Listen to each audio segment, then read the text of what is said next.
morning, good evening, good afternoon, everyone. My name is Michael, and the Dead Aussie Gamer, and welcome to Reign of Winter, our Pathfinder 1st Edition adventure featuring these wonderful and amazing people who are my Patreons, who help me keep the lights on, keep me doing this cool stuff that we do on the channel, and of course get to come out and play some games with us. How are you guys all doing? Yeah, doing good. Excellent. Not bad, not bad. Yeah, that's what I love to hear. Now, I did notice in chat we did get a hype train, so I want to just give a quick moment to thank everyone who helped us along the way for the hype train. Mr. Game and Art, D. Campbell, thank you so much for the sub. Seagod, Hester TM, Liska with the 5 community gift subs like a freaking beast. We have more Seagod donations, Brune Brassex, Immersion Diversion. Thank you all so much for the hype train, the pre-show hype train, which leaves the station before I can even board. I mean, I guess that's fine. So thank you guys. The train all. left without its conductor. That's true. Well, I don't conduct it. I don't even know who rides it. It's like I start my channel. Okay, cool. I'm gonna get a drink, come back out, and it's gone. Okay, It's gone. so thank you guys so much. And yes, it is very true. All donations, whether they're subs or bits or donations to the channel, everything goes to a cause. Everything goes to either running a show, putting enough capital together to actually run one of my big shows, or in this case, getting me to America so I can come hang out with you cool people who will be at Gen Con this year. So that's going super well. We're already at 60%, and it's like March, and I'm stoked. I'm so stoked. All I'm asking for help in is just airfare, because I'm going to take care of like accommodation and travel and tickets and all that other stuff myself. But, hey, like it's the chunkiest bit of the journey. So, anything helps. Now, Yeah. Before we kick off, guys, we're going to take a quick moment to thank, of course, the sponsors for the show, the guys who, in addition to my Patreons, help me keep the lights on and do amazing stuff. Starting, of course, with Hero Forge for the wonderful art you see on screen here, in addition to the little animated avatars that we have for our players who are not on camera today. Good afternoon, good evening, guys. How are we all doing? Hello, I'm doing well Doing and well. shiny. Yay! That's wonderful. And as you can see, we can tell exactly who's saying what and when. But if you get a chance to, do go check out Hero Forge, because Hero Forge not only creates a wonderful array of miniatures with a very robust catalog of options for you to design your perfect mini, not only that, you can also get them 3D printed for your use at home as well. And if you go check out our Discord, we have an entire chat dedicated to some of the miniatures that we've used over various shows and over time. I'll figure out a way somehow to catalog it, but I don't know at the moment. But we'll figure it out at one point. So yeah, next up, of course, we have Sirenscape for the beautiful sound effects that we use throughout the course of our games, because we want our games to sound amazing. So what better way to do it than to find an app that is going to help us, and Sirenscape is the one that I use, whether or not it's because I'm doing freaking amazing and my audience, thank you. It's okay. No, please stop. No, keep going. That's okay. Yeah, thank you. Okay. All right. Or if I'm, like doing a really, kind of crap job, it kind of lets me know that, that, yeah, just thank you. Yep. Your disapproval sustains me. Okay. I was like, he jumped all over that one.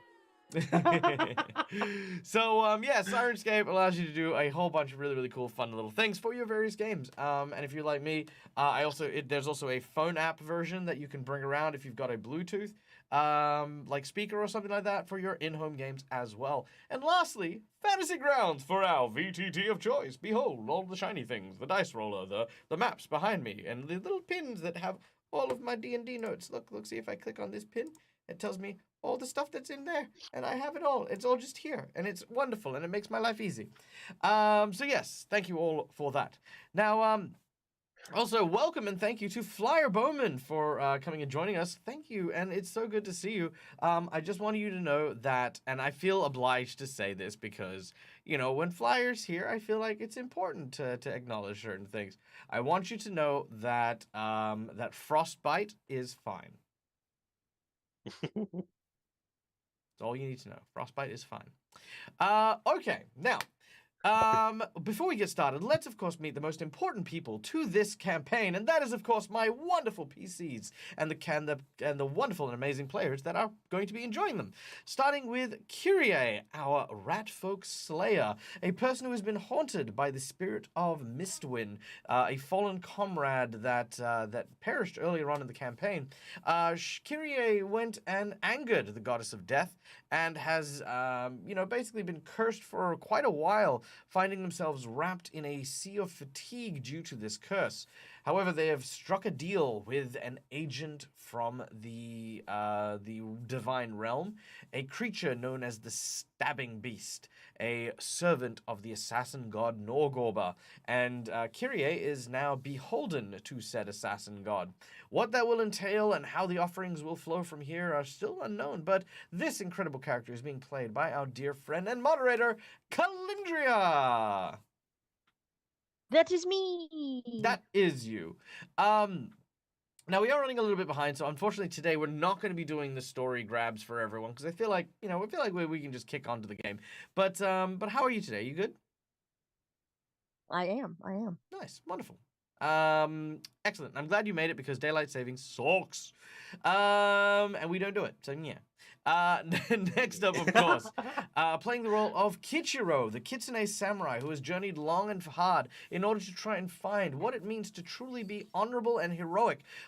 This Kitsune samurai first went to Sinifang Academy, home of heroes, and has now since journeyed to try to stop a never-ending winter from gripping the entire earth. Upon the way, he encountered another noble warrior, a rider clad in black, known as, quite simply, the Black Rider and herald to the Baba Yaga. Now, the Baba Yaga is one of the key elements to, of course, this continuing reign of winter, and Kichiro has taken on the mantle of being the new Black Rider in hopes of trying to restore the Baba Yaga and return the world to what it was. This incredible character is being played by none other than Mr. Game and Art, aka Lucas. G'day, mate. How you doing? I'm doing well. How are you? Splendid. Thank you very much for asking. Cannot wait for you to reach Whitethrone and start really delving into more of the Baba Yaga stuff. But yeah, no, I love this character and they are absolutely amazing. Relatively new to the group is, of course, the character of Jet, who is, of course, a blacksmith who worked in the town of Waldsby. Along with their parents, they have lived in the nation of Irrisen for many years and have finally, after a long period of time, seen a glimpse of hope, some freedom that may be wrested from the winter witch that rules this kingdom with an icy grip. Jet is now, traveling with the group not only to lend them his powers, both magical and mundane, but also to ensure that there is a brighter future for his people. This is, of course, played by our dear friend, Marcus the GM. How you doing? I'm doing pretty good. Wonderful to hear. And yeah, Marcus was also the previous player who played Mistwind, the ghost that was haunting Kyrie, but now is no longer. So there you go. Next up, playing the role of the Chaos Gremlin Grax, the occultist, who is a person who had found themselves thrown by the winds of fate into the arms of not only heroes, but other ne'er-do-wells and rather unscrupulous sorts of figurines, as they have managed to make their way from the nations of Taldor into Irrisen. They have done nothing but cause chaos, panic, mischief, barely paid attention to many of the plot points. In fact, I'm fairly sure the only thing he's set as a goal is at some point or another, I want to be a flying weasel, and that is where we're at. Wait, what? That's the thing? Yeah. This is being played, of course, by our dear and wonderful friend Neil from Immersion Diversion. Yeah. I'm so excited. Hell yeah, that's what I want to see. At like 9 in the morning. 8 in the morning. But of course, that is all of our folks who are playing from the morning game. Playing like me in the wee hours of the evening is none other than our dear friend and, of course, master of the brass axe, Mr. Brune, playing the role of Rill, the dwarven, herald or personage of the goddess known as Saren Ray. The light goddess of the sun, goddess of second chances, and this rather, I'd like to say, very good-spirited and very kind individual has come upon a very strange and bizarre circumstance that they have now found themselves in, and that is, of course, a sudden but inevitable chilled snap. Their body now cursed and frozen in ice. Why, how, when, what? All of these questions still are up in the air. Brune, what do you reckon? How do you feel? How do you feel about, like, I guess, cursed stuff? Well, my arm's probably really itchy right now. Fair. So under the tunic and everything, I'm probably like furiously scratching. Probably wondering what's going on.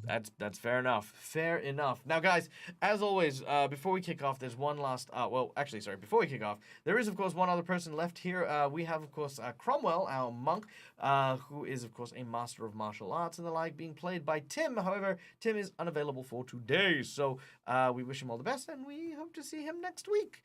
But for the meantime, however, before we kick off, let's give a thanks to one of our biggest sponsors, and that is you guys in the audience. Guys, I cannot stress enough how much you guys are the driving force behind my channel. This is why I invite you to come and join me behind the GM screen and take part in the GMing of this game. Not only will you have a means of earning channel points through the DAG Dollary Dues, whether you're a subscriber and earning a lot of points, or if you're just a follower and earning some points. You can use those DAG Dollary Dues in order to influence the game as we play, whether it's through insight bonuses or second chances, magic bags, wandering monsters. You can do a whole ton of stuff there, just for free, just for watching. But if you feel very generous and feel like dipping into the old bank account and helping your old friend Dag afford some dinner, then of course there are a number of options there for you guys. For $5, you can give someone a hero point, which are these little red markers here. They can stave off death, be petitioned for stuff that aren't in the rules, or of course they can be used to give a short boon and a buff to our players. The Jinx points can also be used for the $5 donation, where I get to do the opposite, where I can consume their hero points, force rerolls, and give penalties to certain things, because mwahaha. For $10, I will draw 3 cards from a bag of plot twists. This plot twists will... the Dread Pirate Robert just followed me? Damn! What? Welcome in and avast, you bloody beautiful legend. I hope you are the Dread Pirate Robert, because I'm a big fan. Big fan, Robert. There you go. Sorry, had a moment. There you go. I'm just going to leave that be. Anyway, for $10... Are you finished? Yeah. As you wish. Nice. Freaking nice. All right. So for $10, we can go with a plot twist. A random 3 plot twists are going to be drawn. You pick one, and it just comes into play. That's just how that works. For $20, you get the coveted golden 20, which of course gives a nat 20 to a player of your choice. For $50, I will increase the difficulty of an encounter with a boss buff, or provide my players with a magic item of your choice. And lastly, we have the secret menu item. The secret menu item is a $100 donation, a very powerful donation indeed, as it changes the scope and the scaling of the world. For this particular instance, there is an encounter later on simply entitled the Troll Bridge. I will not tell you much more than that. However, I will tell you that the troll for this bridge has a very big chance of transforming into something a lot more robust than anything our group is prepared to deal with. When I say that... Troll. Oh, no, my friend. A troll is one thing. My players have fought moss trolls. They have fought rock trolls. They have fought regular trolls. But I have put aside a very special type of troll. My favorite Dag troll. This is one of the biggest and nastiest trolls you could actually find within the game of Pathfinder. It is the horny troll. Yes, we call that the the pink Barb troll. Pink troll. Okay. Now, so yes, for the $100 donation for the secret menu item, we will be summoning this encounter. Now, keeping in mind, it isn't guaranteed to be a combat encounter, but it does become a notable NPC. No, it does become a massive pain in the neck, and it does become a recurring villain that goes onto a big list of stuff, along with my purple worm that was donated, which are things that will constantly hound, harangue, and otherwise hinder our players that my audience can summon at any particular time. So yeah, it's a Karen troll, isn't it? Well, I guess you'll have to see. You'll have to see. I think that's it. I've had to live with them all my life. Ladies and gentlemen, My mom's Karen. let us delve into today's session and partially ignore Neil's silent dig at his mum who doesn't watch his shows. Don't pretend. I heard it. I just wanted you to know I heard it. I know. And if I could, I would ring your mum and I would tell her. Anyway, because told her. I'm mean. Okay. When last we left our adventurers, they were in the wintry lands of Irrisen, very similar to Eastern Europe and the Black Forest. After leaving the realms of the Hoarwood Forest, our heroes traveled far and wide, past several abandoned villages, all while upon their journey to Whitethrone, where they hope to find the Dancing Hut, home of the Baba Yaga, the winter witch that supposedly has the power to overthrow and overturn her daughter, the current queen of Irrisen, and replace her with a new heir. This is, of course, how things have been for quite a while, and without the Baba Yaga's return, things have become dire indeed. Winter has stretched out over more than just the boundaries of this nation, but they now spread throughout the world, and it is up to our heroes to try and bring it to a heel. Now, you are traveling in the presence of a woman by the name of Nadia Pesca. Now, Nadia has been a stalwart ally for our group since their arrival. Nadia basically fell in favor with our group when, boom, there she is. She fell into favor with the group after she had discovered them walking around aimlessly after traveling in a portal to take them from their home in Taldor to Irrisen.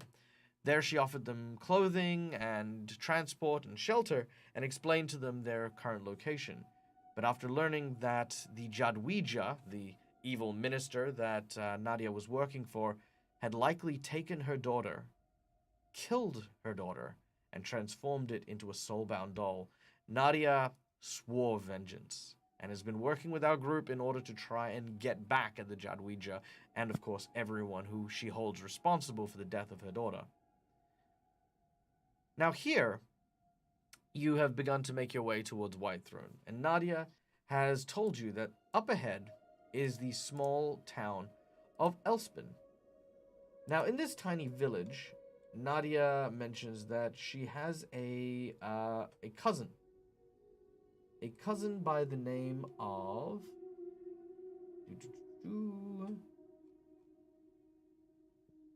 Borvald. Now, Borvald is a cousin by the name of Marat, who married a man by the name of Borvald, who is a fisherman, and she knows that the fishing barges that travel along the river are the easiest way to travel in and out of Whitethrone without notice.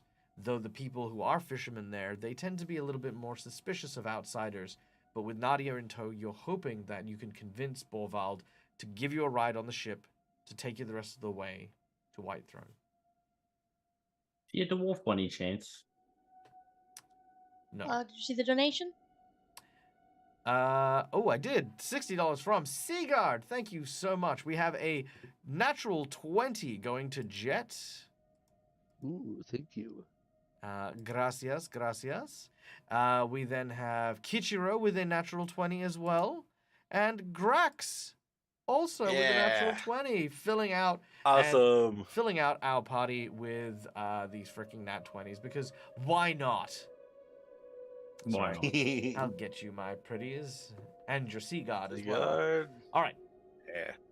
Now, as you've arrived at the town, you've disembarked from the dog sled, but no sooner than you place foot upon the ground, all of a sudden, an icy chill fills Rin to the bone. It travels up your body from the feet first, then your knees, then your legs, your body, your arms, and eventually your head, until nothing remains, frozen, chilled in ice. At this point, Rill, your mind begins to wander as you enter an almost torporic state. I would like for you to describe to me your home, the place where you grew up. I would say it would be a place unlike this. It would have quite a few modest homes in it, of all shapes and sizes, mostly with probably like thatch roofs, stony bases, probably people milling about, people mostly probably keeping themselves. Apart from my father's regular customers that would come around. So there's quite a few buildings. Yeah, probably quite a substantial amount more than this town is what we can see so far. Sure. Now, as this happens, you find your town abandoned, save for statues that replicate every single person, man, woman, and child, in your village.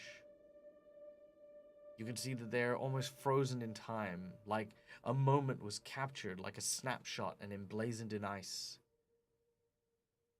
Then you hear a voice, a mirror sort of image. You can't quite make out its detail, but its silhouette pressed against almost every surface in this town, forming this large humanoid.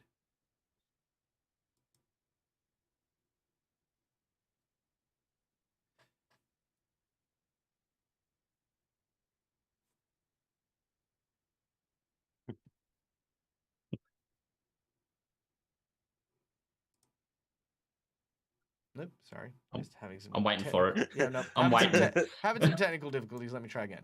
Oh, I was like, am I supposed to say something? Did I miss something? It's a real life loading screen. Here's the Right. statue. I'm curious. No, I was kidding. You know what? Now you don't get the horn. No. Oh, what's all this then? What's going on? Where is me home? But is these people? I know that guy. I think he owes me money. But it might be me dad that owes his money. I don't know. But so why is everybody like this? I go up and I like tap on one of them. One of the people that I don't really associate much with. So if they crack, it doesn't really matter that much. I just wanted to say that I was ready. Oh. Okay. I was enjoying it. I love the fact that you're filling the silence because it's awkward. I mean, yeah, I get it. Self-reflection is good. Let's hear what you're saying what you're seeing, but I don't want to hear what you're saying, what you're seeing. Tell me what you're feeling. Tell me what's inside of Rill. Nice. It'd definitely be terror. It'd be fear that he's possibly his friends and his family are in this state too. Like Rill would want to make a beeline straight for home and find out. This is not your home. But Well, it it is is. a very convincing replica. Rill. Yes, that's your name, is it not? Oh, yeah, that's right. And what is this place to you, Rill? Well, it is me home. Well, it looks like me home, but it's probably not really me home. It feels a lot colder than home. Well, what is this supposed to be if it's not really me home? It is a place where you come to die. A place that brings you peace. Though, Well, I did. in a matter of speaking, yes. I wasn't dead a minute ago. Well, what is death if not a sudden change in one state? Well, that's true. That's what one of my dads taught me. I can't remember which one it was. Anyway, keep going. Why Hey, who are you? here, Rill? Why am I here? I don't know. Something brought me here. Maybe you brought me here. Who are you? Why are you coming to Whitethrone? Oh, right. Okay. What? So I'm after my dad's recipe. Yeah, can we make some form of appointment or something? Are you in charge? In charge? That's Are one you way the to put leader? it. Leader of Wtches. Leader of Oh, and an army, the leader of a ideal, a faction, a religion. so at this point, does Real doesn't recognize the voice at all. No, digging deep in your memories does not seem to pull this voice up anywhere. Okay. So who am I? You say you're in charge. So who am I? Is that you talking to? Do I call you? Do I call you your old mum, or I call you or I call you something more formal? Well, I suppose that's up to you, my dear. I go by many names, and it's been so long since I've been given one by someone of your kind. What would you like Well, to call me? I'll call you a lady in me head. Lady voice in me head. Then so be Or it. are you actually talking to me? Am I actually here? Is this actually voice in my head? Who knows? As I said before, this is the place you go to die. Oh, right. Well, I don't like this place. I'd rather be alive. I got things to do, places to be, people to talk to. What I gotta help me things? dad's yet. I gotta get a recipe back for me dad's. There's a recipe of me namesake. It's called a Never Ember. Maybe you've heard of it. I can't say I have. Tell me more. Well, I don't really. You know you, do I? Do At I this have to point- take you out for a drink or something? At this point, we'll put a pause as Rill conducts what I will only very loosely call an investigation. And we will turn to the others as you are now outside of the village and you've seen Rill frozen in ice. We have a donation, real quick. Yeah. Yes, Tony the Tigger, thank you so much. And by the way, always a pleasure to see you.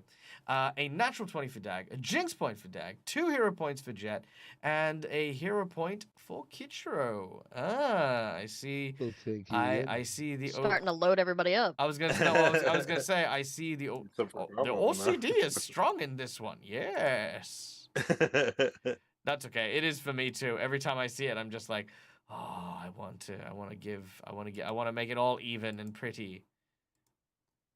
But yes, much appreciated. Thank you so much for your kindness, your generosity, and of course, just being here. That's a big thing. Yeah. You know what I mean? I think having people be here is all I ask. And thank you so much for your kindness and stuff. Okay, now, again, Frozen Rill, Kyrie, Kichiro, Jet, and Grax. Ding ding ding. Ah! Broke his arm. I cracked it. Oh my Do God. you hit it? No. Well, Okay. I do like the ding ding ding thing, but I don't like. Yeah. Sure. Well, you're not necessarily hitting it to see how durable it is. You're hitting it to see if it's hollow or if he's inside of it. You're waiting to hear that thunk sound if he's inside of it. However, you do not. He seems to be ice the whole way through. His organs, his bones, everything between. He is transmuted from flesh to ice. He's full ice. What the heck? Yeah, Kyrie's gonna poke at it. It's Uh-oh. cold. It's Ice a chip. chunk of ice. Nadia looks up Put it and in a she drink. is panicked.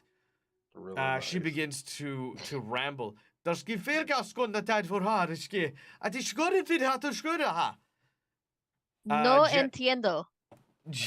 Jet, you know that she is basically blaming the fairies. She's saying he was bitten by a fairy. Don't go near him. Don't touch him.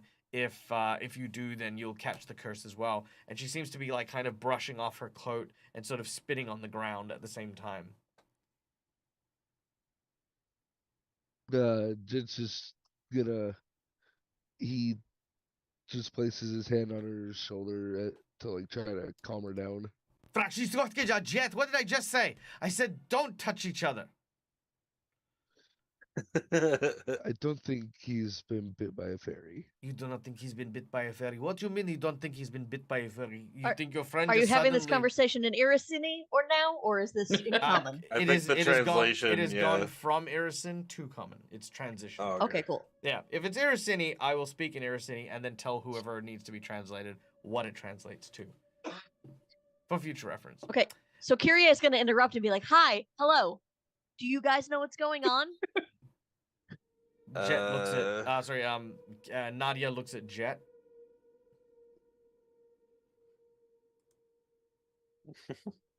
Don't know why you're looking at me. I didn't do this. But you are the one who said that you do not think it is the fairies, meaning you have a thought on what it might be.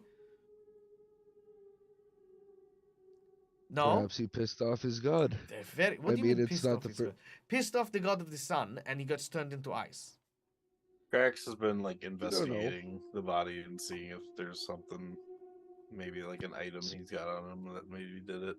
You The look body. around, you can't really see anything on him particularly. You do notice a very, very, very nice axe that you don't remember him having originally, Ooh. but he does have it now, like upon his person. Is it also made of ice too? It then, is or also it made out of just- ice the whole way through. Okay. Nadia says, "The fairies, they have followed us and chased us. They were angered when you killed the rider of the cold, and now this is their revenge." Maybe if I thaw him out. Look, I think it is best Fire. we don't touch him. If we touch him, we risk earning the fairies' ire as well. You have to move him somehow. Also, earning ire is apparently my jam, so Well, it's my jam to try and bring you safely to the city, and you know if unless you know your way around fairy magics and the like, it is best we do not Well- disturb this. Well, I already touched well, we can't leave him here. but- So What do I you think- mean I we think- can't leave him here? We just met him.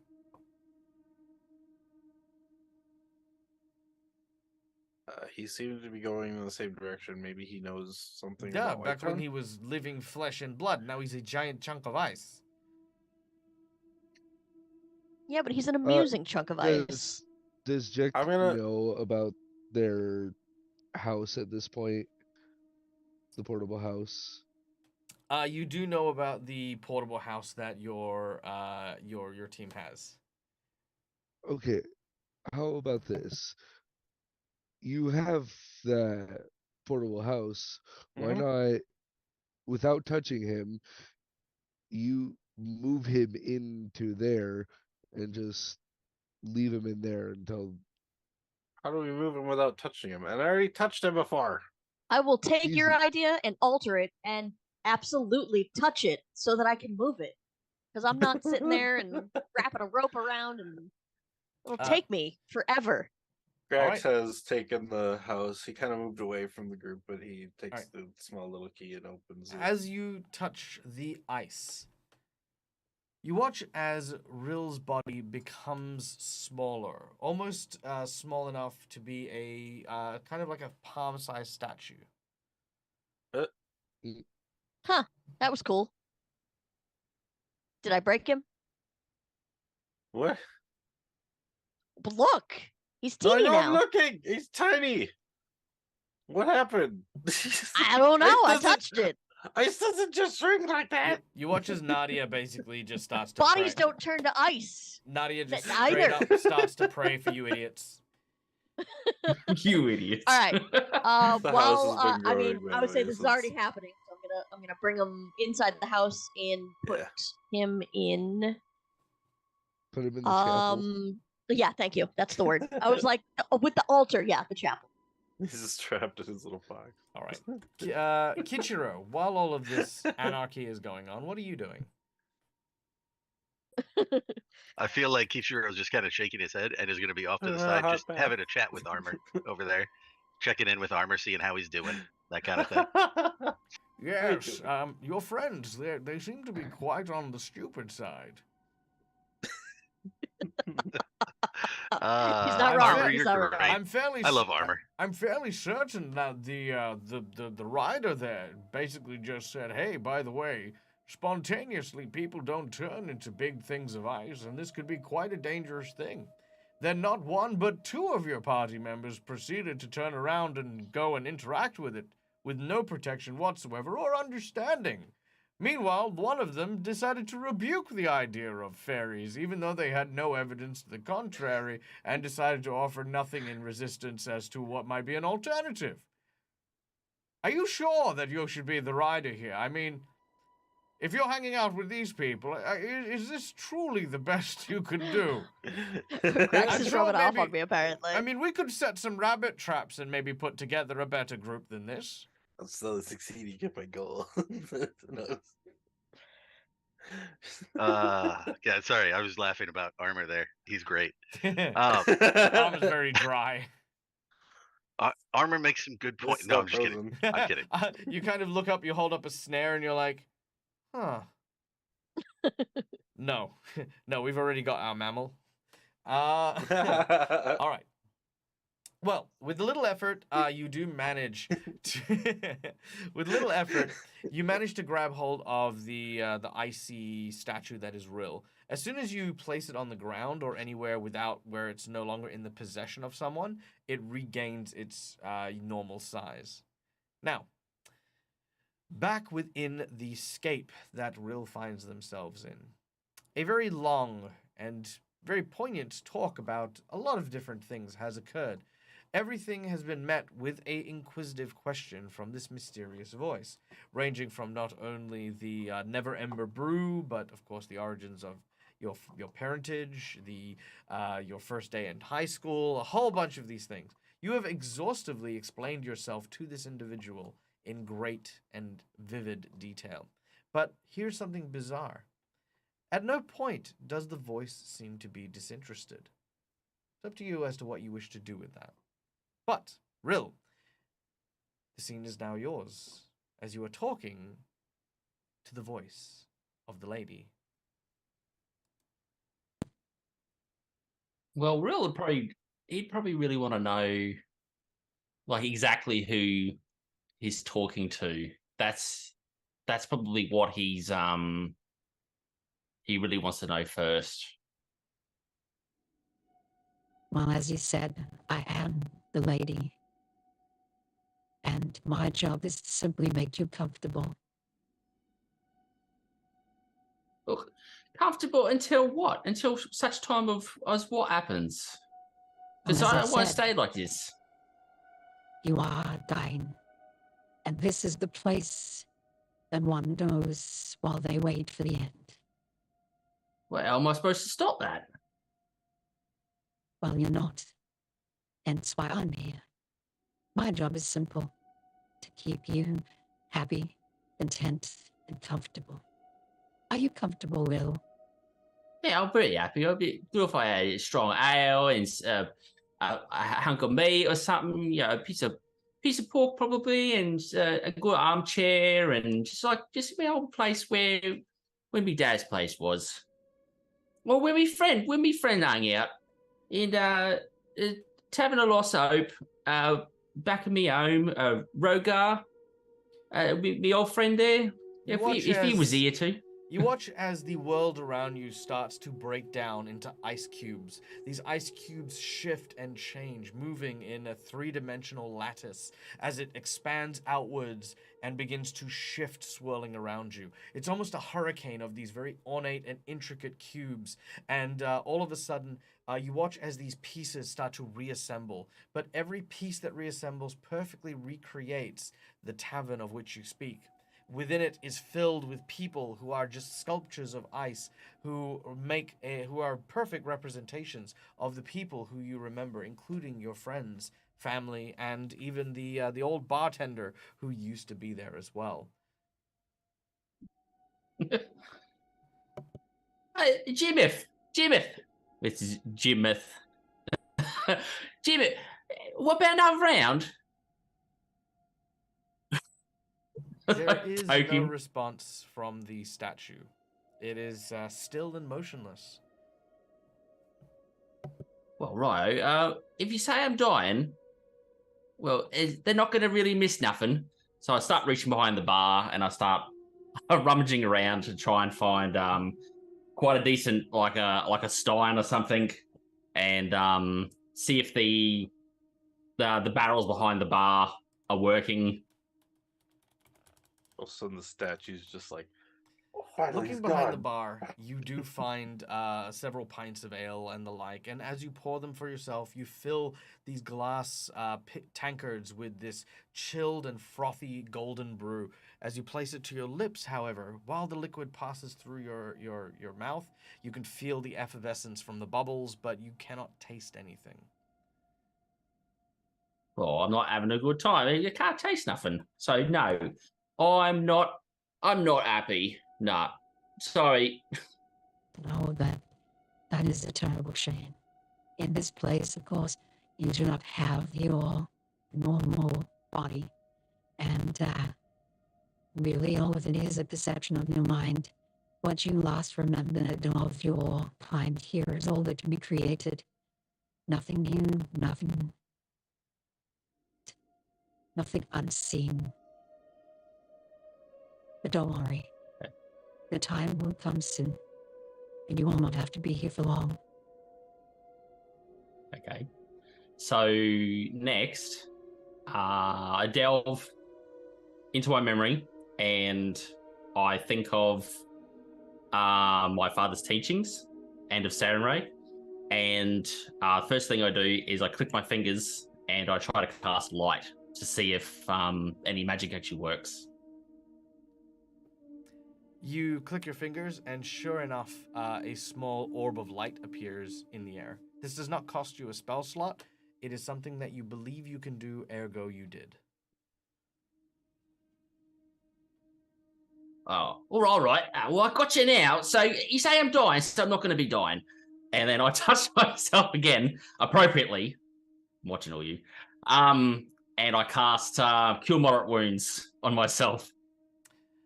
As you do so, your hand places upon your body, and as you cast it, it does work. You feel the usual warmth and healing that comes from Sarenrae's light washing over your body, but there are no wounds to mend. There is no stitchings, no cuts, no bruises. Probably standing there awkwardly. Ha ha ha. Oh, it didn't really work, did it? Yes, I can heal my all. Well, it was very impressive, whatever it was. Well, I thought it was too. I thought you'd get me out of this place. I don't want to be here Why no would you more. want to get out of this place? Well, I don't want to be dead. That's what it is. Well, death is just a state of being, isn't it? It's simply one form changing into another. Like how a caterpillar transforms into a butterfly. Your time on Earth was simply a transitional period, a place where you could prove your worth, your kindness, your heart, your soul. And you've done that in spades. You've served Sarenrae well. You've shown kindness and generosity to those around you. I'm not finished. I think you've earned the rest that you have ahead of yourself. Nah, I don't want. I don't want to do that. No, I'm not finished. I want to talk. I want to talk to someone at the top. I want to talk to Sarenrae. I'm gonna talk to your manager. I'll talk to your manager. There is no manager here. Just me, as you call the lady. But if you have yeah, something Mum. to say, I'm more than happy to listen. So, how do I go from here to back to where I'm actually really needed? How's that gonna work? What have I got to do for that to happen? A fascinating question. That's it's more at a hypothetical level. Your body no longer exists. You have been transformed from your flesh and bones to something more of water and ice, without a corporeal form that could house life. You are thus dead. But there is a means in which you could be restored back to your usual self. But it would require great power. The curse you have upon you is not reversible. A very permanent, dangerous curse placed on you for transgressions against, well, let's be here or there. Hypothetically speaking, I have the power to delay, set curse, and mediate the power, if not temporarily, but not reverse it. Okay, well, what do we have to do that?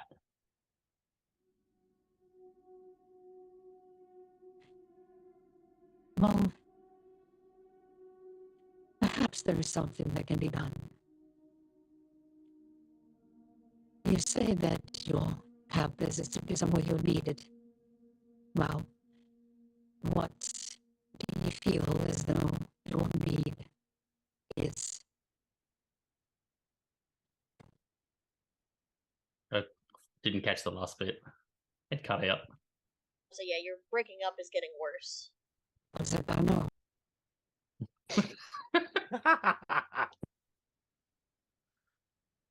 Now you're Now muted. you're muted. Now you're quiet. Yep. I does that. Breaking up. Yeah, that's bad. All right, I tried.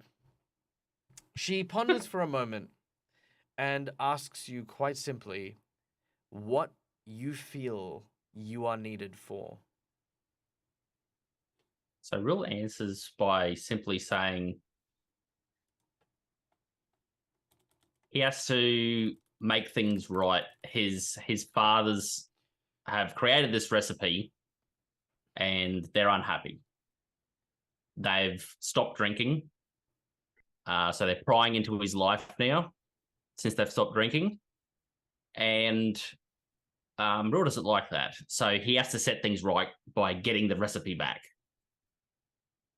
So he has to get the recipe back to them and to make them happy. So they'll start drinking again and then they'll leave him alone. So Real can go back to what Real was doing beforehand, which is jack shit.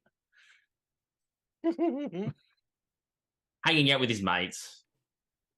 But you're Playing doing to that. San and Ray in his own time. But you're about to do that right now. You've skipped over the step. If your end goal is to, of course, live a comfortable way, you've lived in a way that once you've been processed, you will go to heaven. You will find yourself in Elysium.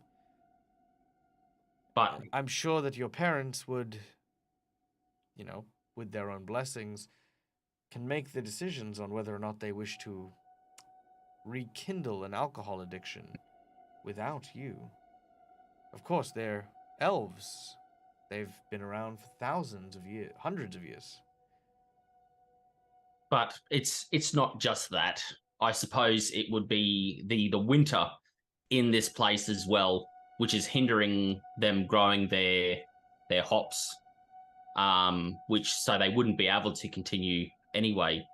So potentially, to go to another step would be to remove the winter from this place as well. And you would do such a thing? Real would happily do such a thing if it would mean the happiness of his family. A bold quest indeed that you offer. To end the winter in a land gripped by it, while traveling in the service and company of those who created the winter in the first place. He didn't know that. You do now. Why? Irrisen has been gripped in winter for thousands of years. Why would it change now with one dwarf? One dwarf could make a lot of difference.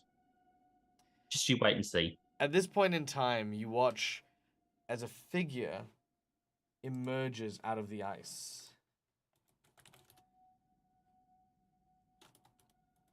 In the tavern? In the tavern.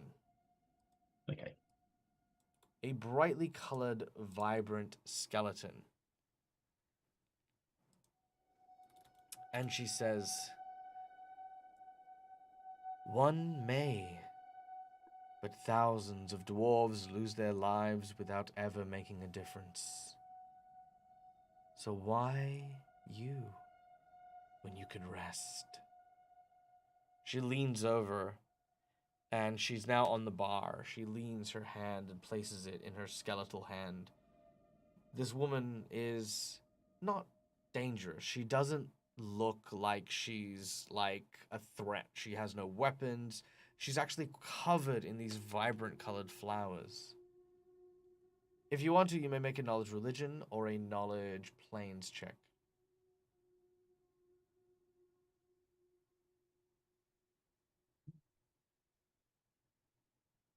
Religion.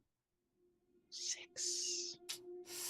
Sadly, you do not know who or what this creature happens to be, apart from maybe an undead of some kind.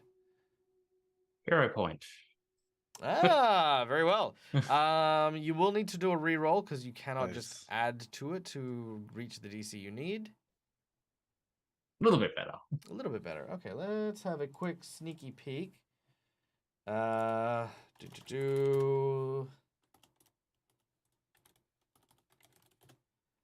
right, let's see. The DC for this is 15, which is enough. All right, you know this creature to be a psychopomp, an angel of the goddess of death. These entities, extraplanar, serve the goddess of death and have different roles and different functions. This particular one is called a Karina. Oh, sorry, Katarina. Katarinas are... here we go. Katarinas welcome the dead into the afterlife, doing what they can to lessen the shock and terror of experience that is experienced by mortals who haven't accepted their own deaths, or who may perhaps grieve for themselves or believe themselves to have unfinished business. Eschewing the funeral themes and colors preferred by their surroundings, they dispel a measure of death's gloom and misery. However, they do not disguise the skeletal bodies, for despite any guiding they may do at a moment, they do not seek to disguise the finality that is death. Their motivation for easing transition from life to death is more to do with making a soul progress calmly and compassionately, as opposed to screaming and in an outrageous discord that forces them back into the realm of the living as undead. Karinas rarely visit the material plane, but when they do so, it's typically at the command of a more powerful psychopomp or a deity of death who seeks to ease the passing of someone of singular importance, such as a high-ranking priest or a person who has done great deeds in the name of the goddess of death. They always appear as festively dressed skeletons in women's garbs, often sometimes colorful male garbs, decorated or carrying flowers. They do not have true genders, but an individual Karina may have a more masculine or feminine voice and personality. In my case, they have both simultaneously, which was where the voice came from. Which was cool until it was all crackly and I couldn't hear it properly. Yeah. So do I know that this is the entity that I have been talking to? Correct. It has the same voice. Okay. So, well, do you want a drink or something like that? I don't know if you could actually ingest it or anything. But I could get you a drink. So I just lean over the bar and... But you are deviating from the question I've asked. Well, I usually do that pretty well. What was the question again? The question is a simple one. Thousands and thousands of dwarves have lost their lives never fulfilling their true duties.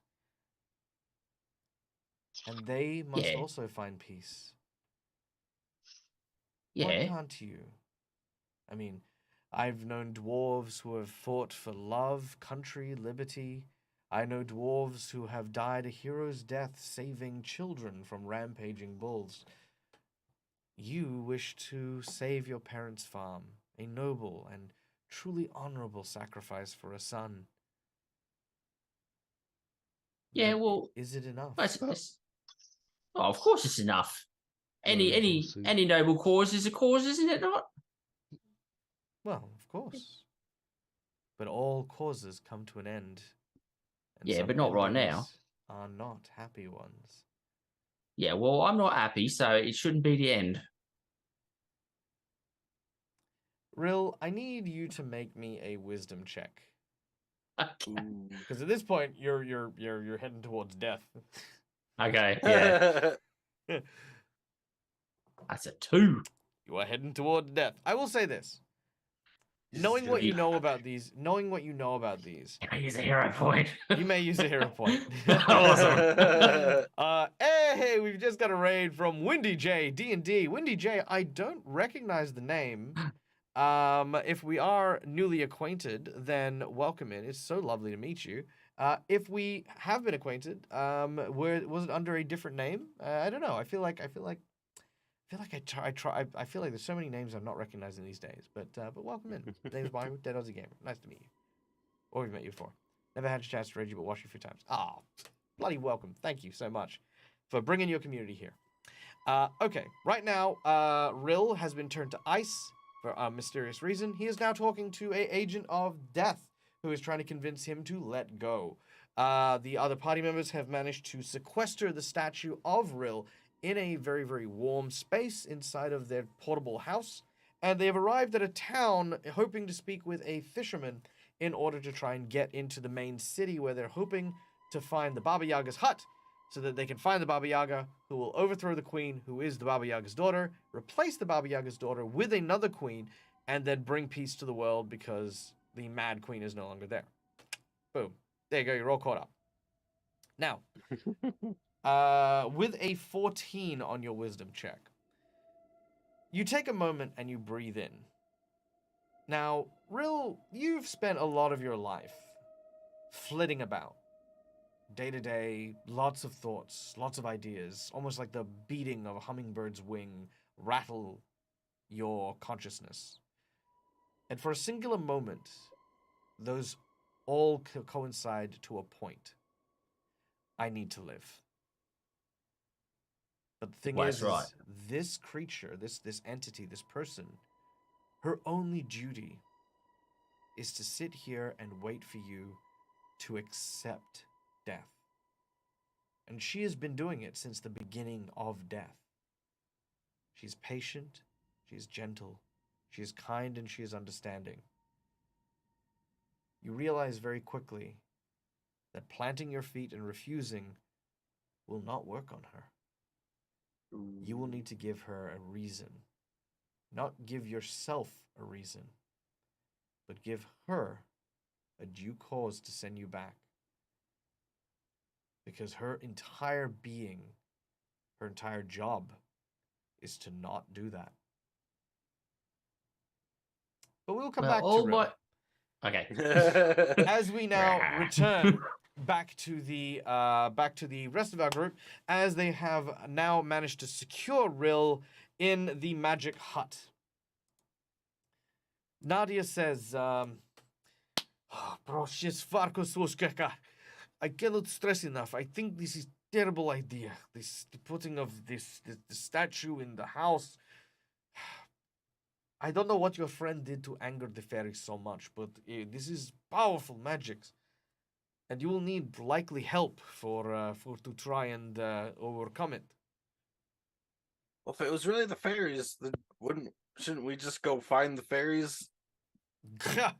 Go and find the fairies.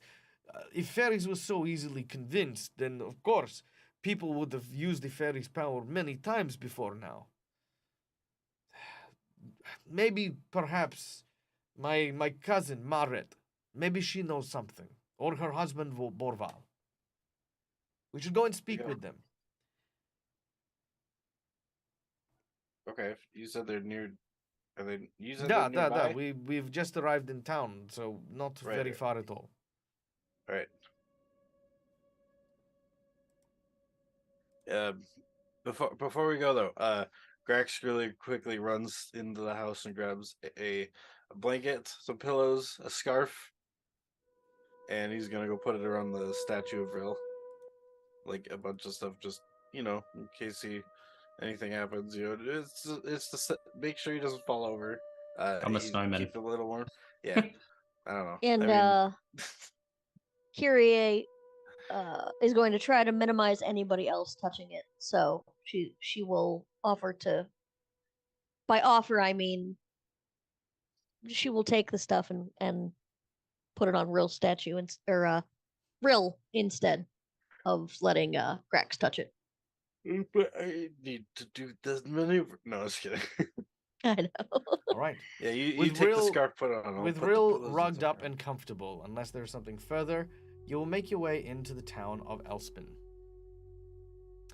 Leaving the statue behind, you make your way towards what look to be a series of quaint little buildings. Many of them are empty, as many of the fishermen are currently working on the ice fishing in the lake just outside of the town. It isn't until you see Nadia's face go pale and white, and she begins to set off to a sprint, that you see what has set her off. A body lies face down in a pool of red out the front of one of the small houses.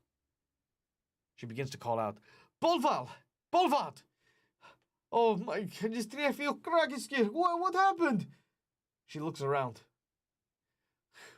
Marat! Marat! As she shouts, trying to get the attention of her cousin.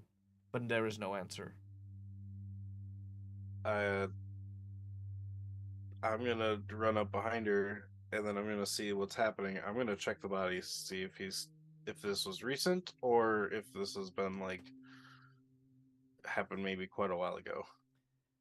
Kyrie will also approach and look for tracks. Very well. Kyrie, make me a perception check. Grax. As you approach the body, you see that the blood on the ice is still reasonably fresh. The snow, normally under the heat of the blood, would have melted a little bit and then refrozen, but some of it is still a little wet, so it hasn't fully frozen yet.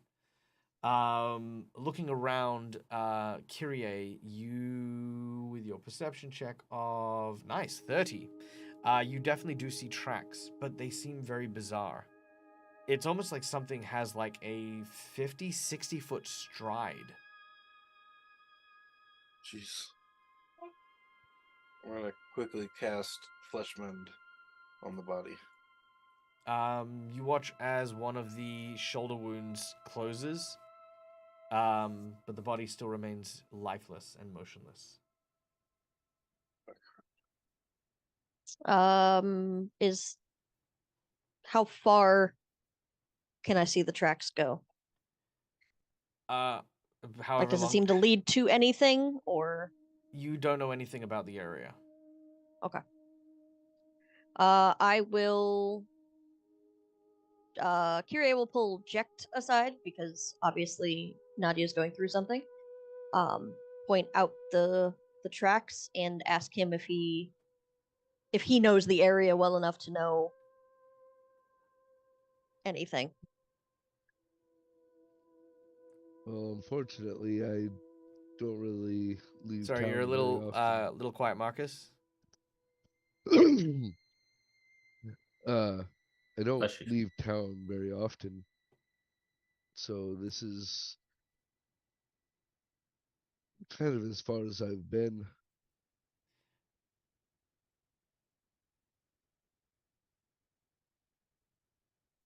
All right, Kyrie will give sort of a mutter of a curse under her breath, and then try to go console Nadia enough to pull her and also show her the tracks and be like, does this what's over there? What's that way? I'm kind of imagining Kyrie just kind of like, yeah, come on. There. Yeah, pretty much. I'm sorry your friend died. Tracks this way, where are we going? And she's like, your party is very fucked up. But over in that direction is the barn. They have a small farm here, where they dry the fish and skin the scales, and keep them for supplies. Come, I know the way. I will follow her. I will recommend that she stays here and we just follow the tracks. She says, what, you want me to stay here with the dead body and act like some sort of helpless woman? I imagine that you know some sort of last rites. Perhaps you could help ease their passing. You watch as she pulls out 3 arrows, notches them into her bow that was strapped to her back, and fire them into a tree. All 3 arrows. Let me find out what we do here. That's not bad. All 3 arrows manage to find purchase in the tree, just one after the other. Tuk, tuk, tuk, tuk. As she does so, she looks you in the eye and says, "Do I look like a cleric to you?" Look, I'm just trying to not get you killed here. From what I understand, with everything that happened in the Pale Tower and everything up until this point, so far I've been keeping you all from being killed. I thank you for your concern. I will not argue that point. She All right. she marches I agree forward. with Nadia. Nadia appreciates that from Grax, but Jet, you can probably, even if you want to at any point in time, you can probably tell Kyrie, the people of Irrisen are a fierce people. They do not, basically to tell a person of Irrisen Don't linger. that you're concerned for their safety means to tell them that they're weak. Besides, the best thing we could do right now is take out whoever did this. Or at least get answers. And Jack will absolutely tell Kyrie that when he gets a chance. Yeah, it's a cultural thing, not And a also not a misunderstanding. Yeah. and also growing up with Nadia, he knows that she's quite stubborn. Oh, absolutely. And she's on a vengeance quest for her daughter. You know, there's a lot of stuff. Nadia's like, no, I don't play this sit in the back and waiting for it to be clear game. But she will step forward, and as she does, she follows the tracks. She follows the tracks towards the barn, as previously mentioned. But of course, Kichiro, I open the floor to you. While everything else is going on, Kichiro is gonna sort of go inspect the body and then kind of look around at the tracks and confer with Armor, which he's also gonna ask if Armor has an actual name he can call him, because Armor seems very impersonal at this point. Yes, well, and as far as I'm concerned, you haven't earned the right to learn my name, youngster. But Fair enough. But I can tell you a little bit of knowledge about these things. Your friend has found tracks indeed, and while she's following them, she doesn't know exactly what she's looking for. These tracks belong to the Quickling. You can tell them a mile away because that's how far they run.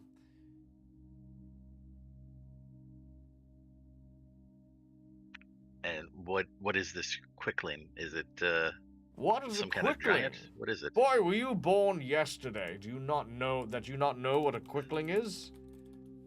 This is all new to me, all right? I'm not from here. I haven't seen most of what's happening right now. And how long are you going to use that excuse? As long as possible. Well, listen carefully. Clear the wax out of your ears, because I'll only say this once. The Quicklings are short, elvish-looking creatures, fiercely protective of their territory and land, if not capricious in nature. The Quicklings that I've known in many time have earned their names by far. Forget fast. These creatures are invisible while they're in motion, and they are almost always in motion. Traveling across much of the winter lands, the tales that come from these wintry places speak of them moving anywhere between 60 to 120 foot every 6 seconds. If your friends are following them on foot, then they have a difficult journey ahead of themselves.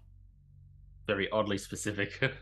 Yes, almost as if I was trying to give it away without actually, breaking character and everything. But I'm really glad the frozen person decided to break it. Also, guys, g'day and welcome in, Raiders from Winter's Tales. Welcome in, you beautiful, beautiful and wonderful folks. For those of you who don't know who I am, my name is Welcome. Dinner's a Gamer. We're playing Raid of Winter. Our group is currently investigating a murder. They have found tracks. Tracks have wide steps. Kichiro, who has enchanted armor that is intelligent, is now filling in Kichiro about who made these tracks. That, of course, being the Fae known as the Quickling, who legitimately have a 120-foot move speed. And anytime they're in motion, they have invisibility automatically cast upon them. This is something that Kyrie, Jet, and Grax do not know, along with Nadia, the group's guide, this lovely Russian woman here, and they are currently tracking the creature. So, Kichiro, this is what you have discovered. And how far away is the group at this point? I'd say they're about 60, 70 foot down, following the trail ahead. Sweet. So they wouldn't be able to hear me if I started yelling for them? Oh, they would, yeah. If you yelled, absolutely. Okay, yeah. Kichiro would absolutely yell for them to stop and to come back because he has information to pass to them. Why don't you come to us? No, definitely come back. Trust me. Come back here. Uh, All right. I would say Kyrie will look at Nadia. He must know You are something we muted. don't. You muted my. Silence All right. wizard. Yeah, no, that's fine. 50-50 chance. All right, she is not going to come back. She is desperate to find out who the culprit is and is going to the barn. And You Jack, go to of Kichiro. course, Oh, yeah. worried for his friend, will not let her go alone. All right. I just say, Kiri, you go to Kichiro. I'm gonna go with them just to make sure that nothing bad happens. I can heal them up if something bad happens. Come back later if you can. Checked. Yes. You've known Nadia, yes? Are friends For- with her, I would dare say. For most of my life, yes. Okay. I do not want to split us. Kichiro tells us to go back. I need your assistance to either physically restrain her or convince her to come back. She is very stubborn. Once she has her mind set on something, it's. I suppose it's lucky there's 3 of us and 1 of her. Mm,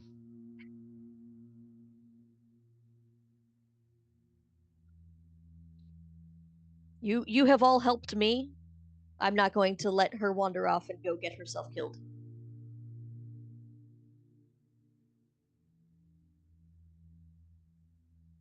And if Kichiro's no just gonna one's, yell, it's a quickling.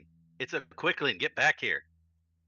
I would say if no one's gonna help, Kyrie is gonna As try Kichiro to do says it that, herself. Nadia will stop.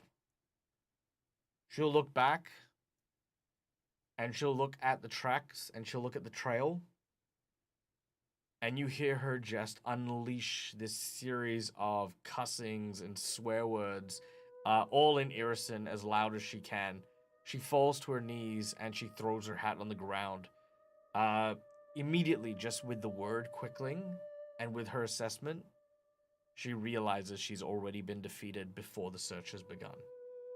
There is no way to track a quickling, and that is what she says in Irrisen Jet. She knows that more than anyone. well, that seemed to do the trick. Meanwhile, So this quickling, why would it? Oh, no, I was going to go to you anyway.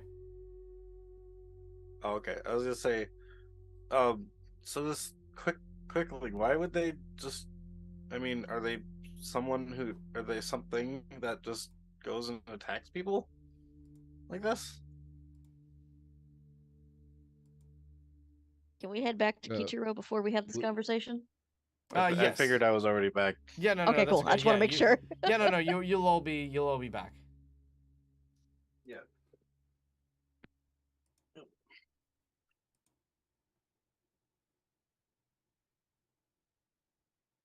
Ichiro?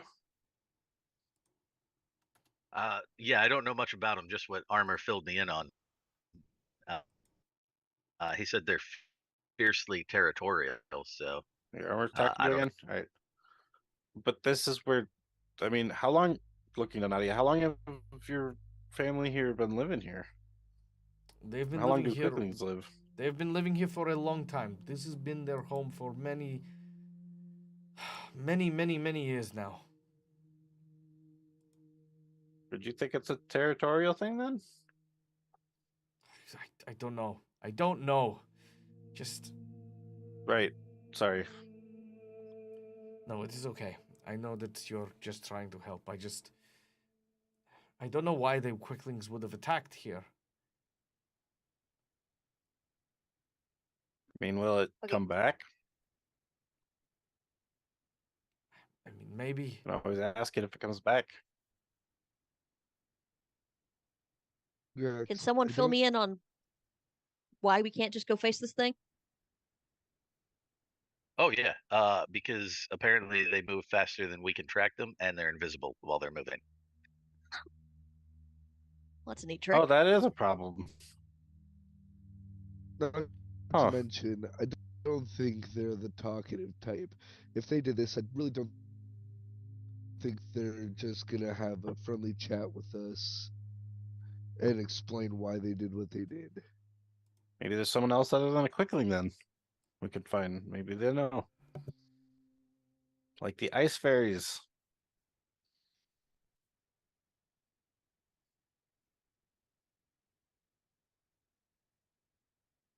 Didn't we just piss them off with rill or something? I don't know. I mean, Jack could is at just gonna least ask look at. him. Is just gonna. We became Oh. friends with a couple of them before. I don't know why we couldn't do it again.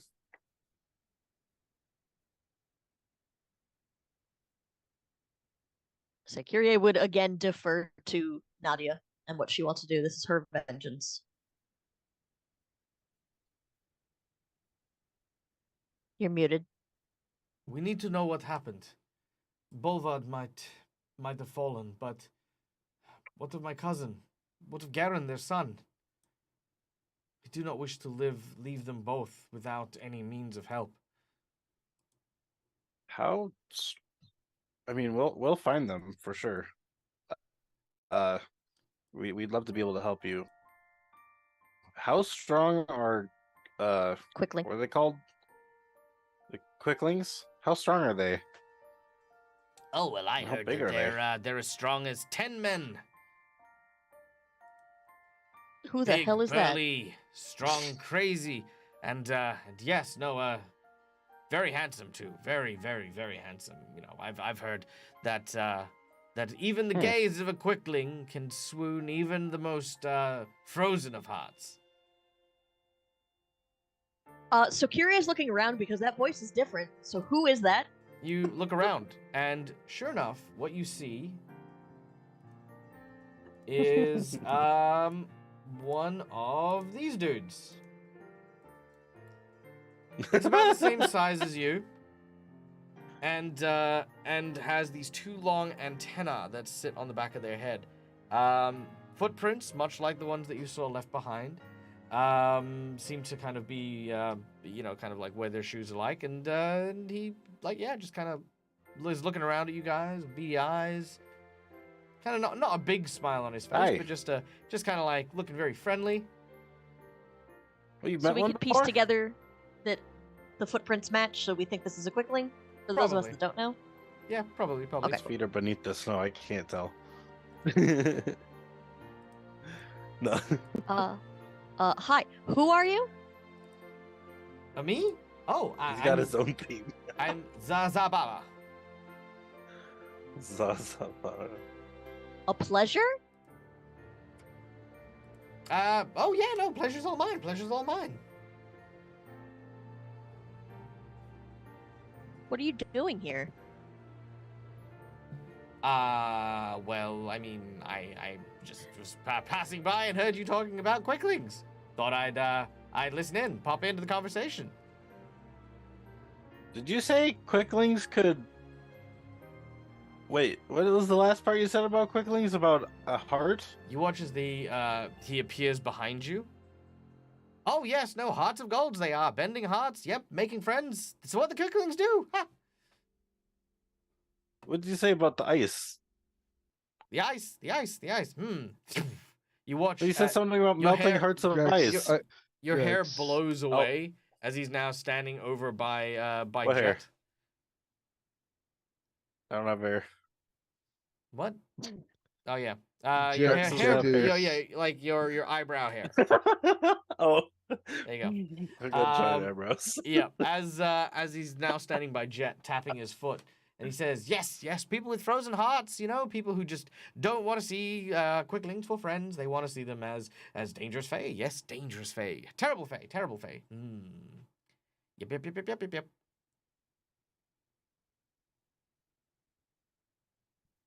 Yeah, Kyrie is at a loss of what to say right now. Yeah, Grax from is just think. from Oh. the fact that the quickling was just most likely bragging about turning hearts of or melting hearts of ice, and the fact that Grax most likely was taking that seriously. Jack is just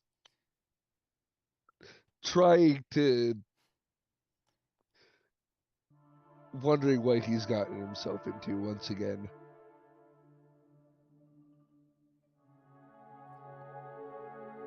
You're all looking super serious. I didn't mean to interrupt. I mean, I just thought maybe perhaps I could have shed some light on some stuff. But if you guys are busy, that's okay. I got places to be, people to see, and you know. Wait. If you know about quicklings, do you know how we can find them? Yes. Yes? Uh-huh. Watch this. Ready? This is how you follow a quickling. You put your finger in the air. All right? And then you look up. And then you point your finger forward. Then you look down. And follow your finger. And you realize you're pointing at Just him. walk into him. Can you excuse me? I have to go into the. I have to walk that way. He lets you pass. Oh my goodness. He shakes Oh, his head. wait. Lord. Oh. Hi. Grax. I'm a lot smarter than I look. Really? Could have fooled me. Done it. Anyway, sorry. I didn't mean to get angry.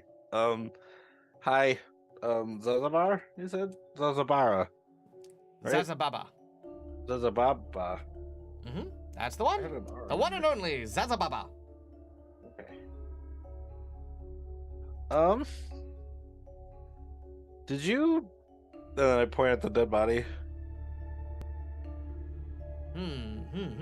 Let me check. He watches. He zips over, and he is basically looks like he's teleporting almost as he's standing over the Yeah. body. As he does, he takes out a long needle and stabs the body in the back, precisely where he stabbed where the wound was before Grax Wait. cast Mend Flesh. He goes, "Huh, that's really bizarre. I mean, normally I'd say yes, it was me, probably, but nope. This person was not stabbed by me, apparently. Strange. Nope, not me. But the footprints are quickling footprints are what we think. These footprints? You know there can be more than one of them, right? Or alternatively, Oh my Given gosh, that- he's creating more footprints. No. or given that he stabbed the exact same spot and went, huh, that's weird. Mm-hmm.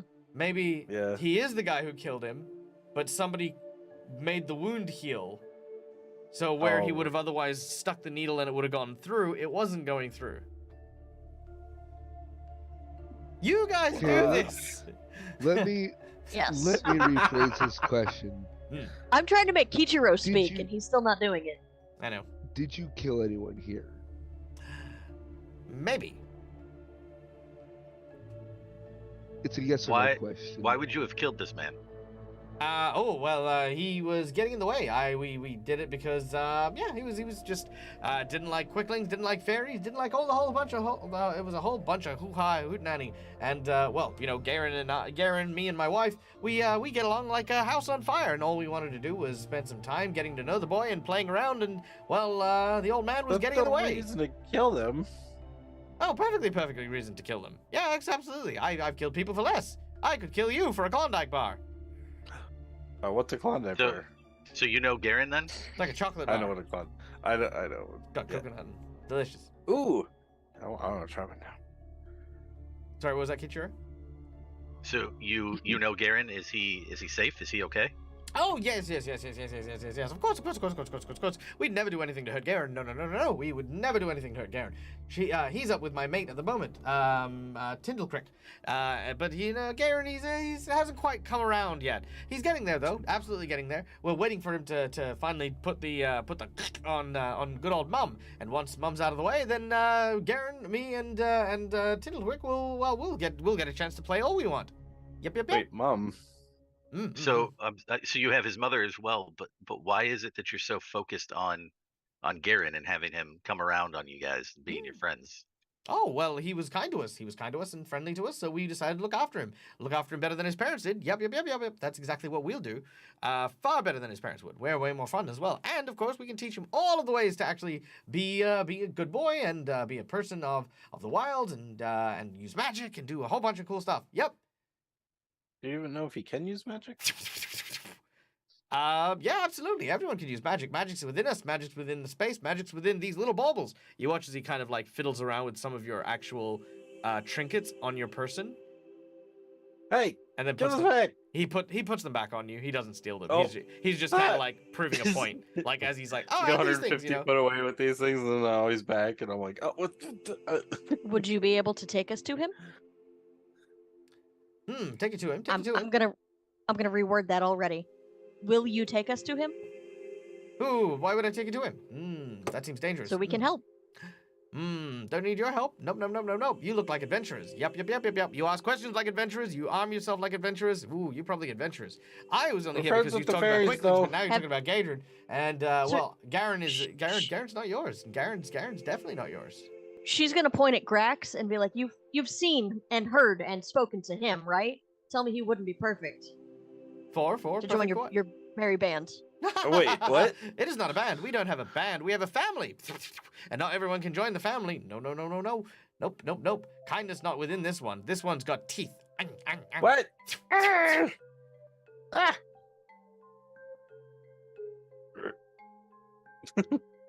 He says, but if you want to find Garen, then you have to play a game.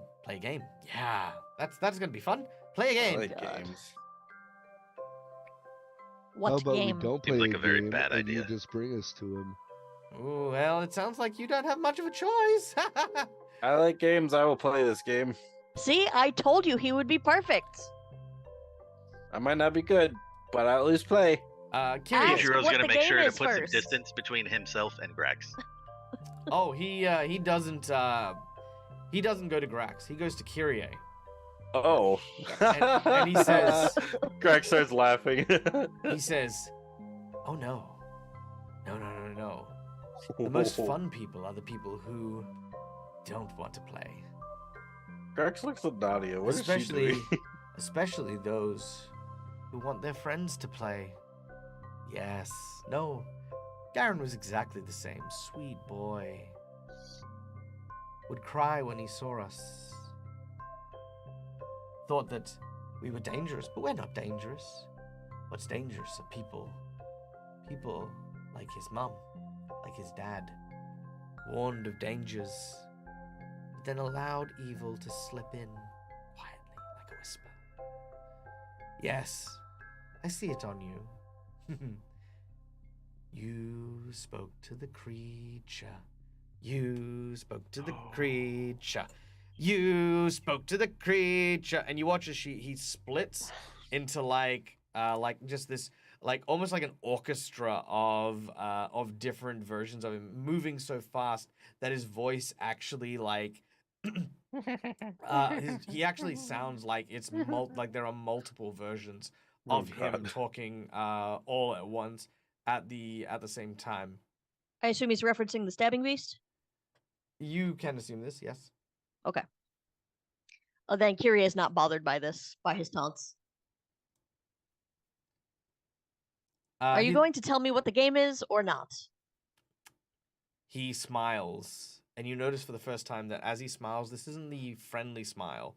You watch as his eyes actually roll backwards, and they're now black scleras.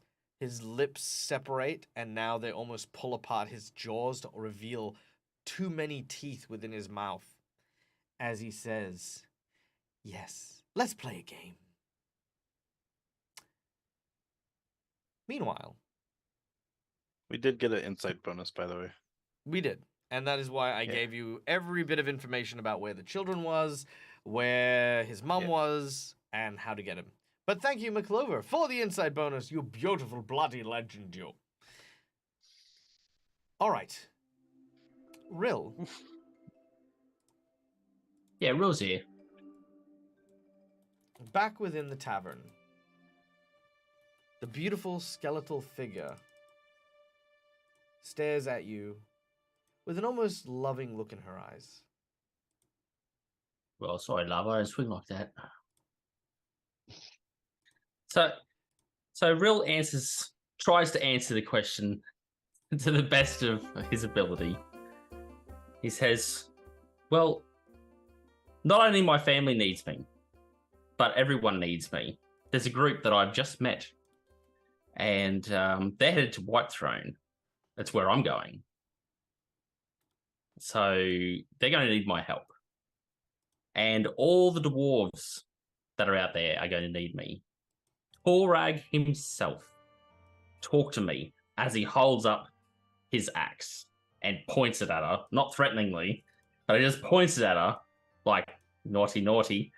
And he requested me to search out my heritage.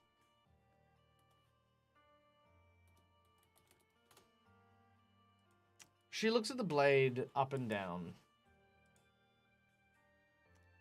She smiles again warmly and says, "It does seem as though the grandfather of your kind has blessed you indeed. Perhaps there's one you should speak to here then." She Rill looks around. turns, and you watch as she gestures, and the pub opens up. Out from the tavern steps a rather broad figure. He looks around and says, "Where the bloody hell am I?" Well, you're in some kind of limbo, as what I can gather. Limbo? Like some kind of landed in... Nay, lad. Yes. Nay. I ain't no limbo. I died so many years ago. And there I was, basking in the forges, tempered by the old father, and now I'm here looking at this gob shite. Why do you talk like that anyway? Well, what do you mean, why I talk like this? Why you talk like that? Why do I talk like this? Because I am from the Five King Mountains. I am Holvar Brass Brun Blackhammer. Well, that's a bit of a mouthful, isn't it? You have to repeat that a bit later. So, right, so I could probably sketch that down or something like that. But anyway, so, Just call me Holdor. Oh, okay, that's pretty easy. Well, my name's Rill. Rill? It's a pleasure to meet you. And, yeah, well, Yeah.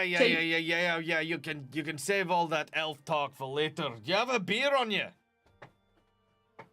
Well, yeah, as a matter of fact, we probably do. And Rill reaches over the counter and just rummages around and just picks up whatever glass or tankard or anything he can feel, whatever it is, and picks it up, and he turns the tap of the nearest barrel that's there. And then he kind of looks back as he's doing it, not really paying much attention to how much he's filling it up. The bartender of death. And he's just saying, "There you go. Keep going."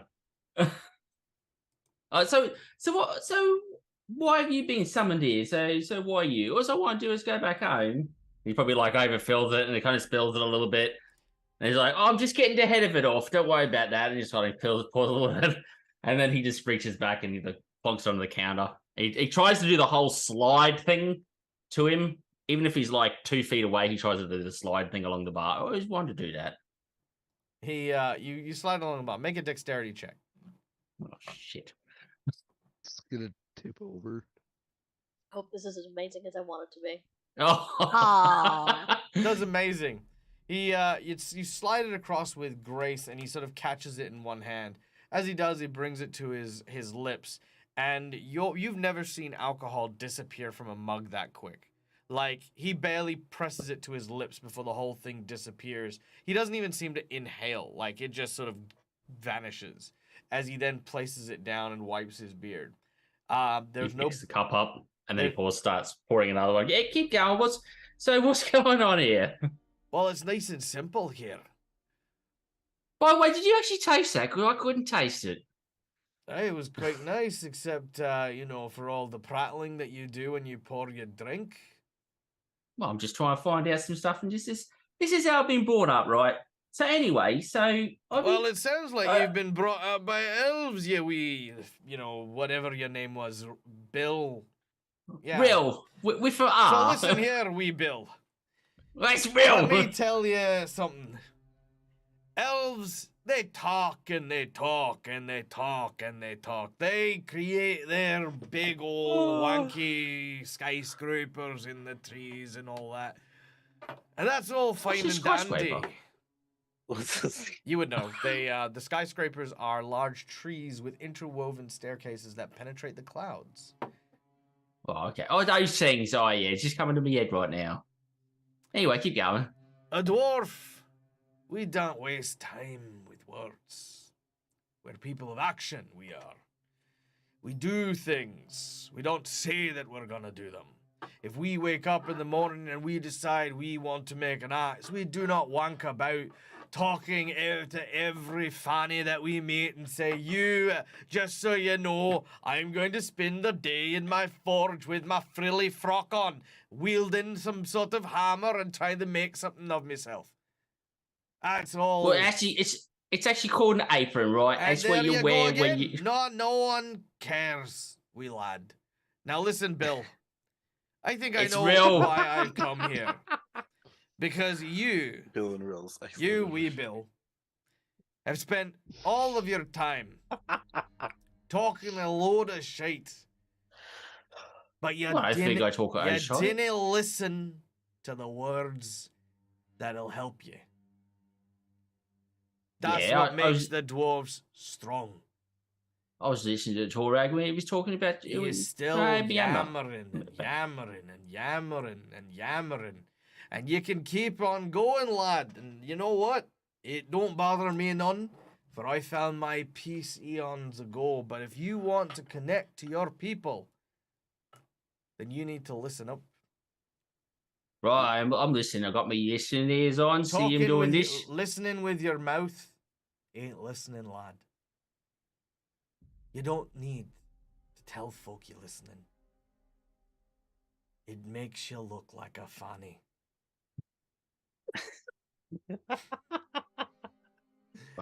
That's down there. And you still going. Listen, lad. Listen. Make a perception check.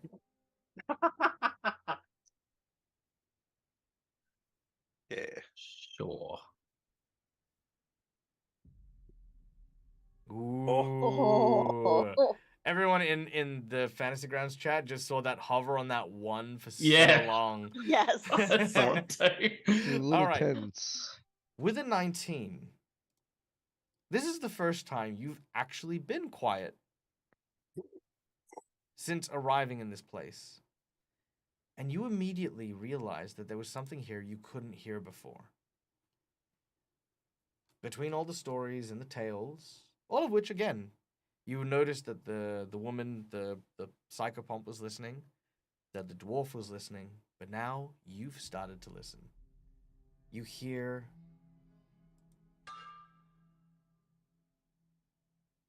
a noise clanging on an anvil. Now that you're silent, it seems almost insane you hadn't heard it before. And it seems to be coming from further into the tavern.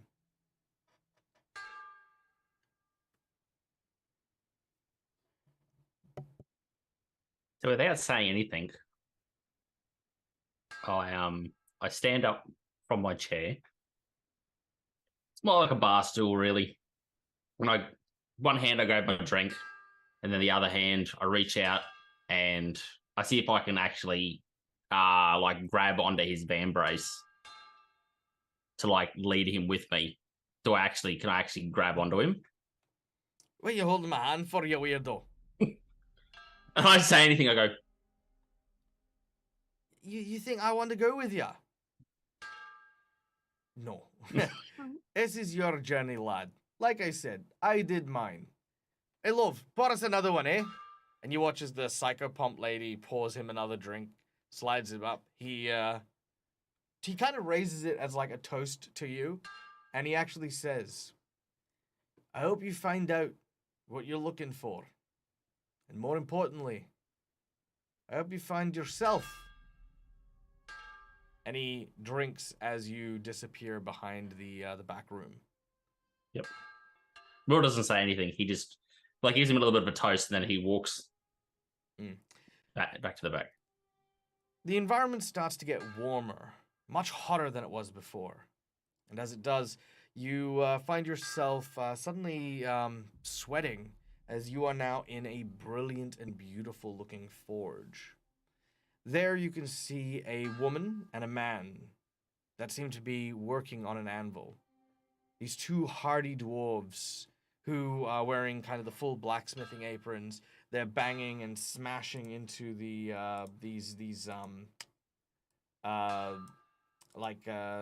various like large metal like ingots. That's the word. Large metal ingots. And as this happens, you notice that there is a child strapped to the back of the male dwarf. Is it almost ready? Aye, it'll be ready when it's ready. Don't rush me. Aye, but you know, if we don't have it ready soon, then they'll be upon us. Aye, I know. But, you know, we cannot rush this thing. It'll be dangerous if we do. Aye, look, but it's going to be dangerous either way. Do you think this is the right thing, Bolnir? I don't know, Beta. This is a hard thing to decide. But he'll thank us one day.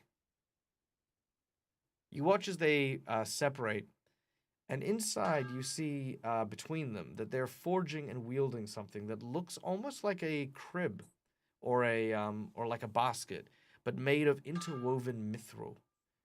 Every blow of the hammer into the steel seems to send shockwaves, almost like water rippling out from the metal. Mithril is one of the hardest metals to forge. It requires a particular understanding and a knowledge of how the ore itself will shape when struck and tempered the right way. These two expert craftsmen are creating what looks to be some sort of carriage. What's your reaction to this, Rill? So I watch on, and then I kind of do like a little bit of a wave just to see if they actually notice me. I don't actually say anything. As like I wave the axe, like this. I don't actually say anything. You wave, and you hear a voice coming from behind you saying, "They cannot hear you." Well, why not? Well, this is not real. This is almost an echo of things that have been. What, is that me mum and dad? Hard to say. What do you feel makes a mother or father? Well, you know, sort of caring and love, and they're hanging on, and she's got a little wee one just there, so I don't know. It's actually no, really. Kind of like, like the whole family thing, everybody's working together. Mum's like whinging and telling the guy, hurry up. The dad's trying to justify himself like he always does. So I don't know. That's usually a family, isn't it? Some sort of family. She has no response. She just wanted to know what you thought. Right. So I have a closer look. I walk over and I have a closer look at like the thing that he's smithing, and I try to find I try to have a look and see like any discerning markings on his garments or her garments or on the child? You see several clan symbols, tabards and symbols that you don't recognize or you've never recognized before. But there's one on a bit of cloth that makes a pillowcase that is being laid inside of this. You recognize this. When you were growing up, your father knitted you a shirt that had this symbol on it. He said it was from some old fabric he had found. You long since outgrew that shirt, but you do remember the symbol. You quite liked it when you were a kid. You weren't sure why, but it always brought you some measure of comfort. The symbol is kind of almost like a square-headed axe, but instead of like a curved blade, it was just simply a triangle with another, a square with another square overlapping what looks to be a singular strut in the middle. Okay. Okay, so I turn around to Katrina, and I say, well, why are you showing me this? Oh, I am not showing you this at all. This is what your heart desires, what you seek. I am simply here to make sure that you get to where you need to be. Well, I need to get a Whitethrone. That's where you want to go. That's right. Got unfinished business. Sometimes what you want and what you need don't need to coincide. What you care for, But my new friends need me. perhaps. Why don't we have a look at them? Sure. How do we do that? She gestures in front of you, and you can see Grax, Jet, Kichiro, and Kyrie. What are the four of you doing now that the Quickling has begun sort of eyeballing Kyrie?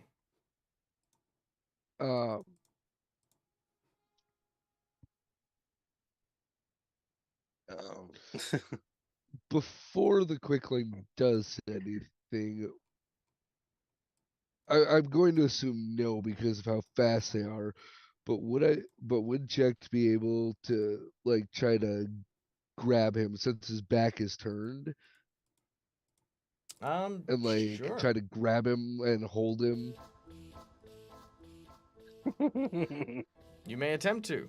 Make a combat maneuver check, and I will put the Quickling in the combat tracker. Alrighty. Just I bear hope with my me. +4 can actually, you know what? I'm not even gonna screw around. I'm gonna use my nat 20 for this. Ooh. I am not holding back. All right, using a nat 20. Jacked. So the way I picture it is Jacked is going to just grow his dragon claws and immediately put him up in a full Nelson, just full on holding him in place. All right. Okay, he is there. Make your combat maneuver check. Oh, no, you don't need to because you're using the nat 20. Yeah. Yep, okay. Yeah. So the nat 20, you reach over and you grab hold of the Quickling. As you do so, the Quickling's face turns to look at you.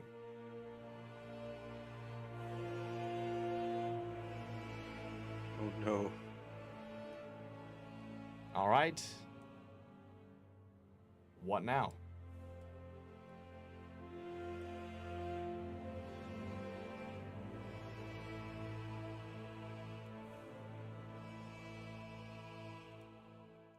I assume that question was aimed at Jet. Oh, it absolutely was. Well, Jack's got a hold of him. He's gonna look to the party and I guess Grax walks up. What you're doing isn't great. Quickly. Zazabara. Zazababa. Baba, yeah. I mean, you killed someone that you didn't need to kill. They weren't trying to kill you. They weren't trying to harm their kids. You killed them just because you thought they were being not good to their kids. Hell, this one can attest for how they are, as he kind of points to Nadia. Nadia, what do you think? Nadia is drawn her bow and she's pointing it at the quickling.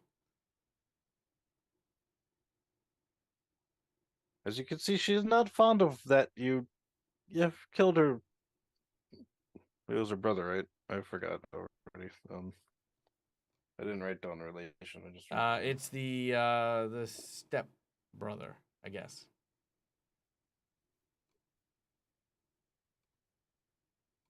okay. She's not fond that you killed her stepbrother.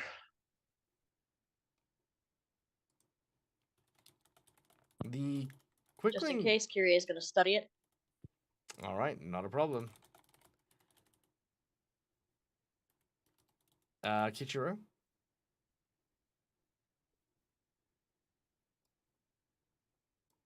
Seems like a bad idea. Kichiro is just going to have his hand on the scabbard of his sword, just under the hilt, ready to pop it loose if he needs to. But he's just readying himself essentially, if it comes to that. All right.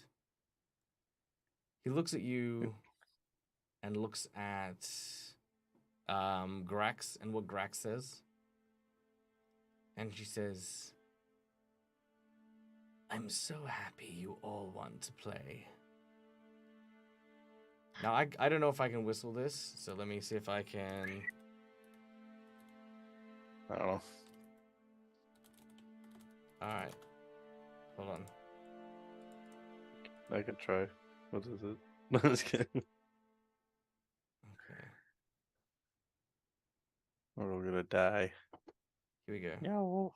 It's only a 15-second thing, so let's Yeah. hope that YouTube lets me do the thing. All right, here we go. This is it. Nice and easy. He purses his lips together and...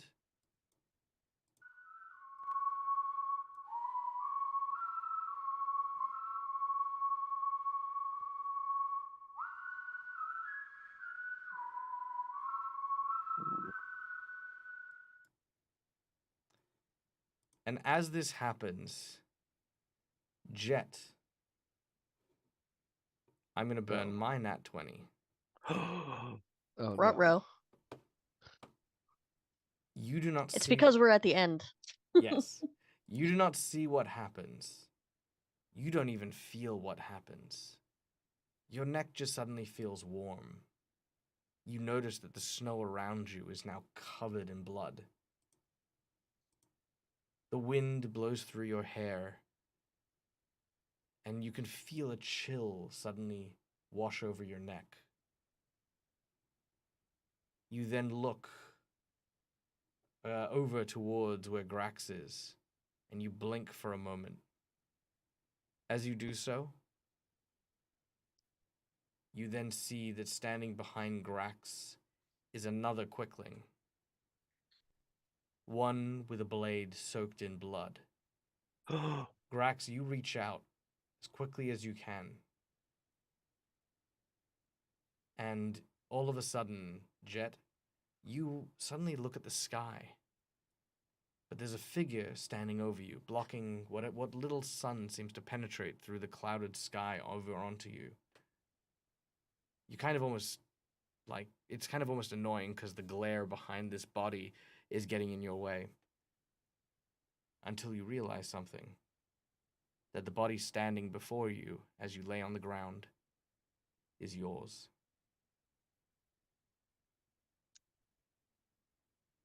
And that is where we're going to end today's session. I was going to say, I was waiting for it. Yep. Yeah. But what? Well, Well, if it isn't the consequences of my own actions again. Hoisted by my own baton. Yep. All right, but guys, we will come back next week to find out what is going on, what is going to happen, all my the danger, all of the horrible, awful, mean-spirited, and evil things that have happened. Character number 3. Character number upcoming. 3. Yeah, that's it.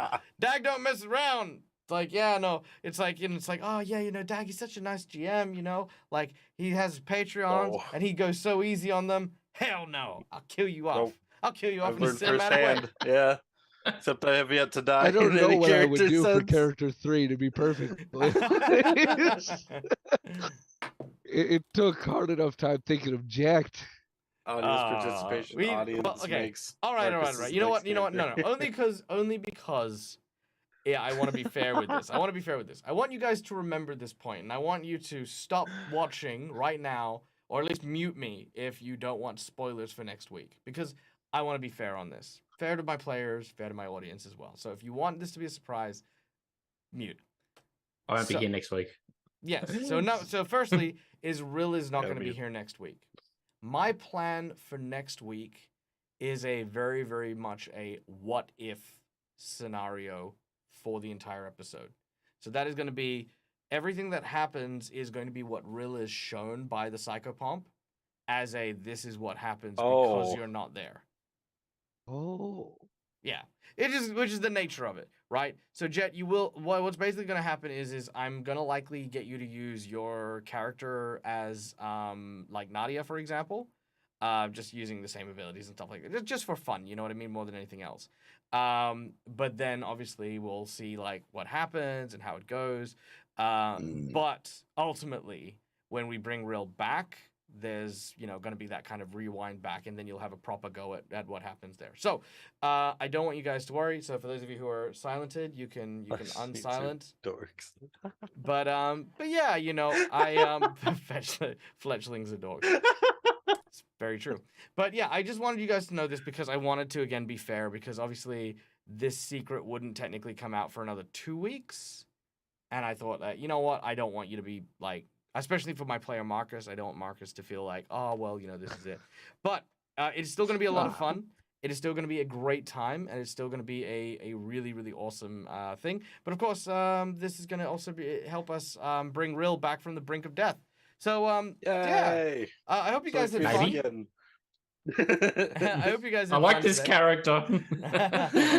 I do too. Yeah. I think he's a great character. I loved the interaction with the dwarf, because it was just so disrespectful, and I was like, oh man, Rill really just goes on and on and on. And I was like, what would a dwarf think of that? It's like, oh, this guy's running off elf energy, and I just have zero patience to give you for that.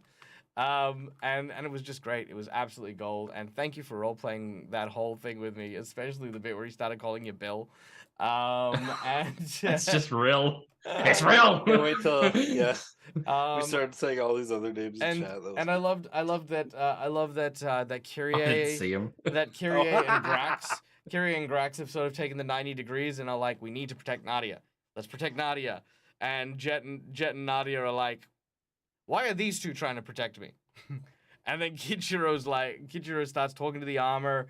It's great. It's awesome, because what this is the new group finding their dynamic. And it's perfect. It's absolutely brilliant. And I love these moments, because the truth is alone, no group thrives. No group works together, especially at low levels. It's when everyone starts relying on each other. Like the moment when Kyrie turned around and said, Nadia can't go off on her own. Someone please help. Right? Yeah. Even if it was, please help grapple her and stop her. Right? It gave everyone else the prompt for Kichiro to then, I think it was Kichiro that then threw out the prompt of, it was a quickling, right? Brilliant. Absolutely brilliant, because those are the moments that I think are the most important for a group to like connect with each other. And it's the first time I'm seeing you guys connect. It's a real shame that Tim wasn't here for today, but he did have urgent work, so unfortunately he wasn't. But hopefully when we come back next week, it's going to give you guys a chance to keep like riding that energy and bonding with each other. Just shut your filthy elf mouth. Yeah. Can't wait till Rill comes back, and then when he like gets turned back into ice, and Katrina's just gonna be like, "You're back again." True, that's true. But you know what's really funny is I took a lot of the inspiration for the dwarf from a show called Burniston, which is actually one of my favorite like sketch comedies from Scotland. And you know, like I'm just channeling one of the characters in there who just goes like, you know what they're gonna say about us? They're just gonna say we're a couple of fannies sitting around in an ice cream truck. You know, just like, they're just so funny. If you get a chance to, I'll write it in chat. It's called Burniston, and it's absolutely hilarious. Absolutely hilarious. It's the dumbest stuff if you can understand them. All right. Anyway, guys, thank you so much for joining us. My name is Michael. I'm the Dead Aussie Gamer. This is my place. This is my face. You can find it here a number of times during the week. I have my Friday game coming up, which is, of course, the Extinction Curse game, where I play with more Patreons. And then I'm on break for the weekend, so I won't be back until this one next week, I think. Yeah, till this one next week. So I won't be here for Monday streams. But guys, thank you so much for joining us. We hope that you guys enjoy and have a very safe and happy rest of your week. We will go and raid. Who are we going to go and raid? Who is raid worthy? Probably not a lot of people on. Yeah, so few people Maybe. Let's see. There's been quite a few American Zod on folks. again. Let's see. What's that? Iroh's on again, or the Eldritch Scribe. Ooh, And I said C-Not. I feel like you're the one that raids them, right? I don't know. Somebody where'd they go? People disappear.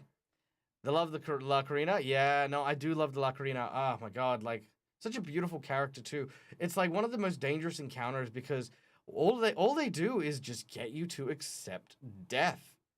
And I was like, dude, that's so cool. That's such an awesome and like important thing to like consider. Is like sometimes it's not like violence that gets you across that line. Sometimes it's just going, okay, it's time.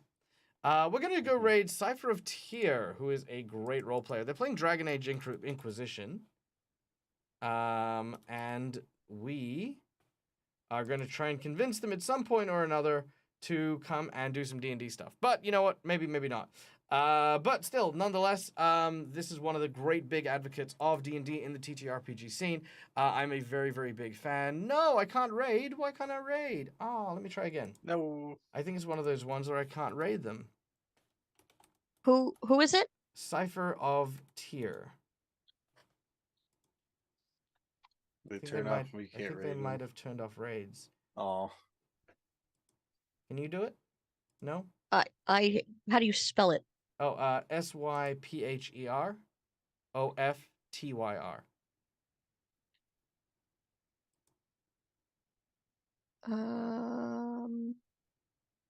You said SY. Did you mean CY? CY, yeah. Okay. Let me try it. It's just like Raid settings do not allow you to raid at this time. Yeah. Yeah. they Okay. turned Well, off the what a rating. shame. In which case, guys, well, I do recommend going and checking out her content because it's one of the biggest advocates of TTRPGs in the space at the moment. And instead, we are going to go and raid the Eldritch Scribe, who's doing some world building because we love Eldritch Scribe. Yay. All the cool stuff that they do. They are friends of the channel. Give them some love. Give them some amazing time with you guys. If you enjoy this stuff, give them the follow. And guys, stay safe, stay wonderful. Until we meet again, as always, from me to you, game hard or die trying. Bye, everyone. Bye. Oh, I don't want to die. Boy.